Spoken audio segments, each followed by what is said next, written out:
ଆପଣ ଦେଖିବେ ସେଟା 2002 ମଧ୍ୟ ସେମିତି ଗୋଟେ ମ୍ୟାଜିକ୍ ହେଇଥିଲା ଏବଂ ଏବେ ବି ସେ ମ୍ୟାଜିକ୍ ହେବାର ଚାନ୍ସ ଅଛି। ଆମେ ତ ସ୍ୱାଧୀନ ପ୍ରାର୍ଥୀଙ୍କୁ ସମର୍ଥନ ଜଣାଇ ଦେଇଛୁ। ସ୍ୱାଧୀନ ପ୍ରାର୍ଥୀ ତାଙ୍କର ଜିତିବା ହାରିବା ସେ ତାଙ୍କର ଲାଗିଛନ୍ତି। କିନ୍ତୁ ବିଜେଡି କହୁଛି ଭାରତୀୟ ଜନତା ପାର୍ଟି 3ଟି ଆସନ ନେଇପାରିବନି, ଦିବା ସ୍ୱପ୍ନ ଦେଖୁଛନ୍ତି। ତା ପାଖରେ ସଂଖ୍ୟା ନାହିଁ। ଦେଖନ୍ତୁ, ଗୋଟେ ହେଉଛି ବିଜୁ ପ୍ରେମୀ, ଆଉ ଗୋଟେ ହେଉଛି ନବୀନ ପ୍ରେମୀ। ବିଜୁ ପ୍ରେମୀ ମାନେ ଦିଲ୍ଲୀପ ରାୟଙ୍କୁ ପସନ୍ଦ କରୁଛନ୍ତି, ଇଏ ଗୋଟେ ପ୍ରସଙ୍ଗ। ଆଉ କିଛି ଅଛନ୍ତି ନବୀନ ପ୍ରେମୀ। ତ ବିଜେଡି ପାର୍ଟିଟା ତ ଧୀରେ ଧୀରେ ଭାଙ୍ଗି ଭାଙ୍ଗି ଯାଉଛି। କେଉଁଦିନ କେତେବେଳେ କେତେବେଳେ ଛାଡ଼ିକି କିଏ ଯାଉଛି ତାର କିଛି ହିସାବ ନାହିଁ।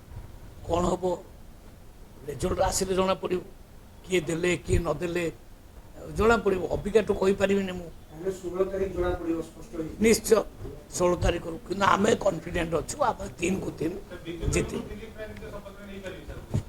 ନାଇଁ ସେଟା ତ ଭବିଷ୍ୟତ କଥା। ଆମେ 3 ପାଇଁ ଆଶା ରଖିଛୁ, 3 ହେବ।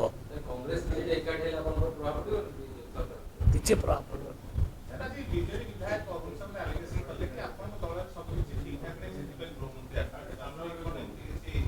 ଆମର ଗୃହମନ୍ତ୍ରୀ ଆସିଲେ ଗୁଡ଼େ ପ୍ରୋଜେକ୍ଟକୁ ଉଦ୍ଘାଟନ କଲେ, 20ଟା ସାଇବର ଥାନାକୁ ଉଦ୍ଘାଟନ କଲେ।